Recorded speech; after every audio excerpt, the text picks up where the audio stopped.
Assalamu alaikum wa rahmatullahi ta'ala wa barakatuh. Voilà des événements qui vont s'accélérer. Et voilà, au nom du peuple marocain, au nom du mouvement du 20 février, un peuple qui est sous occupation des services français, des services israéliens, occupé depuis 10 siècles. Aujourd'hui, je représente ce peuple et le mouvement du 20 février pour présenter mes condoléances les plus sincères au guide suprême, Ayatollah Khamenei, et au gouvernement irakien et au parlement irakien et au peuple irakien et au peuple iranien, et à tous les militants, et à tous les résistants dans le monde arabe et dans le monde musulman, et dans le monde entier. Donc, de ce criminel de Trump qui assassine, qui terrorise le peuple irakien et les peuples musulmans et les peuples arabes, pour voler, c'est-à-dire dominer, pour imposer, si vous voulez, son colonialisme à tout un monde. Et voilà, aujourd'hui, si vous voulez, après que les Américains, en 1991, ils sont intervenus en Irak pour faire une guerre planétaire contre le peuple irakien. Après des années, c'est-à-dire d'une guerre économique pour affamer ce peuple. Des millions d'Irakiens sont morts affamés. Et après, si vous voulez, cette situation, ils sont intervenus avec une coalition mondiale pour si vous voulez, faire la guerre à l'Irak. Et voilà, on a vu qu'ils sont repartis. Et en 2003, encore ils sont revenus pour coloniser l'Irak. Et voilà, lorsque les Américains et les Occidentaux viennent en Irak, c'est pour imposer la démocratie, les libertés et les droits de l'homme. Mais qu'est-ce qu'on a vu? On a vu, si vous voulez, la division entre chiites, les Kurdes et les sunnites. On a vu les Américains fomenter des guerres partout, au Liban, en Syrie, en Irak, au Yémen, partout les guerres, là où il y a les Américains, si vous voulez, c'est pas la démocratie, c'est pas la liberté, c'est pour voler et pour dominer. Et voilà, après aujourd'hui, hier, l'assassinat du général Soleimani, et après l'assassinat de pas mal de militants et si vous voulez, de l'Hajj Sha'bi, on a vu aujourd'hui la demande de l'Iran que les Américains quittent l'Irak et quittent l'ensemble, si vous voulez, des pays arabes. Parce que on est obligé d'arriver là.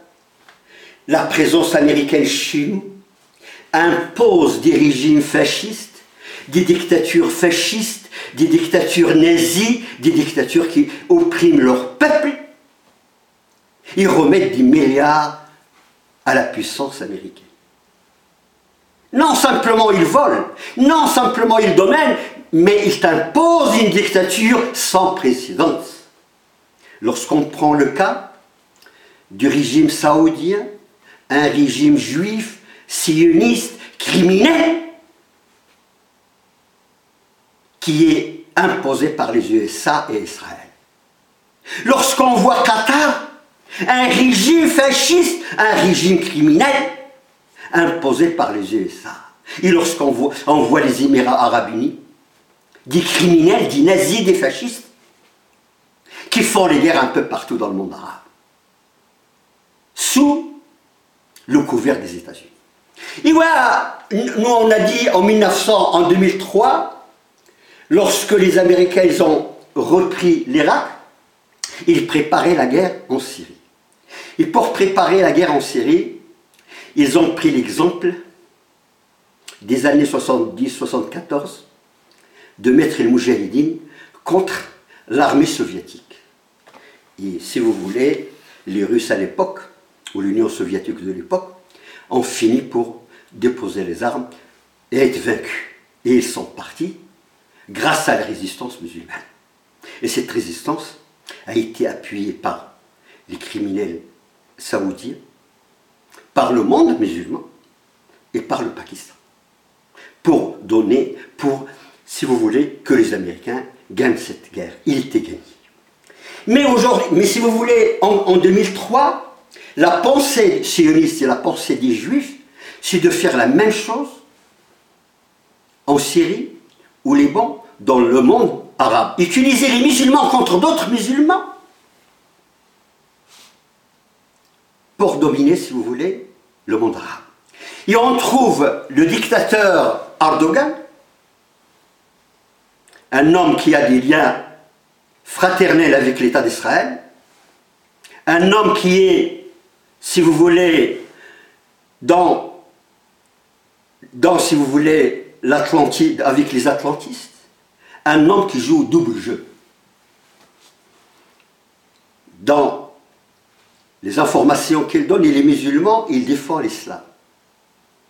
Et dans les actes qu'on a vus depuis des années, il a participé à la guerre en Irak, il a permis à des centaines de milliers de djihadistes venus de 100 pays du monde, il les a formés, il les a envoyés sur le terrain en Syrie. Il se prétend musulman, donc ça c'est il se prétend musulman. Or, on savait à l'avance, avant 2003, et après 2003, que cet Erdogan a fait un compromis avec le président américain, le noir, que essayer de Barack Obama, essayer de changer ces régimes fascistes arabes, et on va les remplacer par les frères musulmans, et les frères musulmans ils vont reconnaître l'État d'Israël, et les frères musulmans ils vont continuer à gouverner le monde arabe en acceptant les intérêts américains. Donc rien n'a changé. En réalité on cherche les dictateurs par d'autres dictateurs, mais simplement ceux-là, ce sont des frères musulmans. Donc c'est un compromis entre les juifs et les frères musulmans. Et on a vu, si vous voulez, à la révolution en Tunisie, en 2011. On a vu la révolution en Libye. On a vu les élections libres en Égypte, qui ont été gagnées par les frères musulmans. Et en Tunisie, le Rnouchi, qui est un frère musulman, a gagné, si vous voulez, a détourné la révolution tunisienne en faveur du sionisme et en faveur, si vous voulez, du capitalisme. Et voilà, après qu'on a vu ces exemples, il est venu le tour de la Syrie. Donc, qu'est-ce qui va se passer en Syrie? On a envoyé des centaines de milliers de djihadistes d'Europe, d'Afrique, d'Amérique, de l'Asie, pour, si vous voulez, renverser le régime, si vous voulez, syrien. Et voilà, qui sont les alliés d'Israël? Les États-Unis, l'Angleterre, la France, la Turquie, l'Arabie Saoudite, et Qatar et les Émirats, les Arabes Unis. Donc, ces pays-là ont joué, soit ils ont financé, soit ils ont envoyé des troupes, soit ils ont armé, si vous voulez, ces rébellions pour mettre fin, si vous voulez, premièrement, pour mettre fin à la révolution syrienne, et pour, si vous voulez, faire une guerre civile entre, si vous voulez, en Syrie. Et voilà, 10 ans après, on arrive que, après l'intervention des Iraniens, après l'intervention de Hezbollah, après l'intervention des Russes aux côtés du régime syrien, si vous voulez, la situation a changé. Les djihadistes ont perdu la bataille. Or, les djihadistes, ils étaient aveuglés, donc ils croyaient qu'ils se battaient pour le drapeau islamique. Or, ils se battaient pour le drapeau israélien. Parce qu'ils étaient dans le camp israélien. Et voilà, après, maintenant, cette idéologie des frères musulmans, cette idéologie wahhabie de l'Arabie Saoudite, ont perdu la bataille en Syrie. Ils ont perdu des centaines de milliards d'euros, c'est-à-dire dans cette guerre. Il y a les vainqueurs en Syrie, ce sont les Syriens, ce sont les Irakiens, ce sont les Iraniens. Il y a un moment donné, il faut qu'on arrive, pas de se bagarrer entre, si vous voulez, les Moudjahidines et d'autres, si vous voulez, qui sont aussi des Moudjahidines. Aujourd'hui, il faut arriver à un combat entre les Iraniens et les Américains. On est là-dedans. Et voilà, quelle est la solution aujourd'hui pour les Américains? Malgré qu'ils ont fomenté les derniers mois des troubles au Liban, des troubles en Iran, des troubles en Irak, ça se retourne contre eux. Aujourd'hui, après l'assassinat de Soleimani, après l'assassinat des Irakiens à Bagdad, il est demandé aux Américains de quitter l'Irak et de quitter toute la région. Il va quitter la région pour les Américains et quitter l'Irak, c'est grave, c'est la perte. C'est exactement la situation de l'Union soviétique en 1974. Ça veut dire la fin d'une hégémonie, la fin d'un fascisme, la fin d'une dictature, la fin d'un pays qui colonise d'autres pays et qui impose son système fasciste, criminel, une domination sans partage. Et voilà, aujourd'hui nous, en tant que musulmans, en tant que Marocains, qu'est-ce qu'on demande au peuple du Maghreb, d'Afrique noire, du Moyen-Orient? C'est pas simplement de chasser les Américains, mais de chasser les régimes saoudiens, de chasser les émirs de Qatar, de chasser ces criminels arabes qui, avec des milliards de pétrodollars, ont fomenté des guerres partout dans le monde arabe. Ces criminels, ils doivent partir avec les troupes américaines.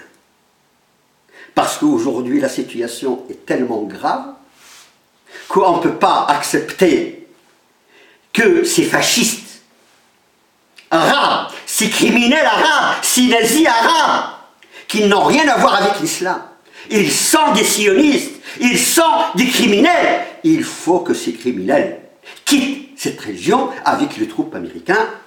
Et au Maghreb, il faut que les peuples du Maghreb, l'Algérie et le Maroc, font la même chose avec les troupes, avec la présence française et avec la présence, si vous voulez, des Juifs dans cette région du monde. Et voilà, aujourd'hui, ce qui est sûr, c'est ce qu'on a vécu avant 2020, ne sera pas comme ce qu'on va vivre en 2000, après 2000, c'est-à-dire en 2020. Et voilà, la situation pour les Américains, elle sera dramatique.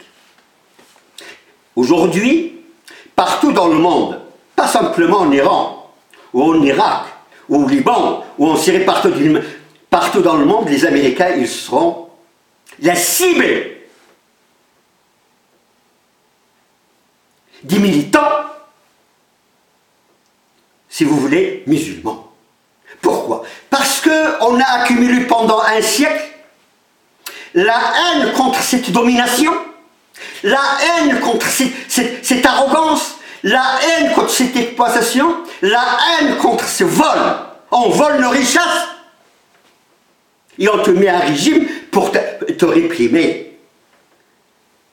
Tout cela doit cesser. Les Américains doivent quitter le monde arabe. Et en quittant le monde arabe, ils doivent amener avec eux les régimes fascistes, les régimes criminels, les dictatures dans le monde arabe. Et voilà, aujourd'hui, les Américains, comme les Juifs français, comme les Juifs anglais, leur problème, c'est l'État d'Israël. Parce que tout se joue autour de l'État d'Israël. Nous, dans notre religion, on sait que Israël, la fin d'Israël va venir. une guerre entre les Israéliens et les musulmans pour mettre fin à cette arrogance juive, à cette arrogance israélienne, si vous voulez, à cette domination israélienne dans le Maghreb, en France, en Angleterre, aux États-Unis, et en Arabie Saoudite, et en Égypte, et en Jordanie, parce que le roi jordanien, il est d'origine juive. Le général Sissi, c'est un Marocain de Assafi, il est d'origine juive. Et je pense que le président élu dernièrement algérien, élu entre parenthèses, hein, il ne représente même pas 5% de la population algérienne, il est d'origine aussi sioniste. Et voilà, donc lorsqu'on voit cette domination israélienne sur la France, sur l'Angleterre, sur les peuples de la Méditerranée, il faut que cette fin arrive en ce moment. Et moi, je reviens à l'État d'Israël. Est-ce qu'il faut chasser les Américains sans toucher Israël? Parce que les Israéliens, ils poussent les Français, ils poussent les Anglais, ils poussent les Arabes, ils poussent les Américains à la guerre, mais eux, ils ne sont pas à la guerre. Mais eux, ils sont le cerveau de la guerre. Est-ce qu'aujourd'hui, les Israéliens doivent être hors de cette guerre planétaire qui va se jouer dans les prochains mois? Moi, je conseille, ma point de vue, pour Hezbollah, de déclencher, si vous voulez, des représailles contre Haïfa et contre Tel Aviv. Parce que, si vous voulez, pour faire voir aux Juifs français, aux Juifs américains, aux Juifs anglais qu'ils ne peuvent pas bouger. Parce qu'en France, il y a une crise profonde. Et la communauté africaine ne peut pas accepter de quelqu'un qui représente 15% de la population française de déclencher une guerre en faveur d'Israël. Et en Angleterre, c'est la même chose. Il y a une communauté musulmane, asiatique, qui est puissante, qui pèse lourd en Angleterre. Donc les fascistes anglais, les fascistes français ne peuvent pas intervenir pour sauver cette identité juive israélienne qui a conduit une politique en France, dans le Maghreb, dans le monde arabe et en Israël contre le peuple palestinien. Une politique raciale, une politique coloniale, une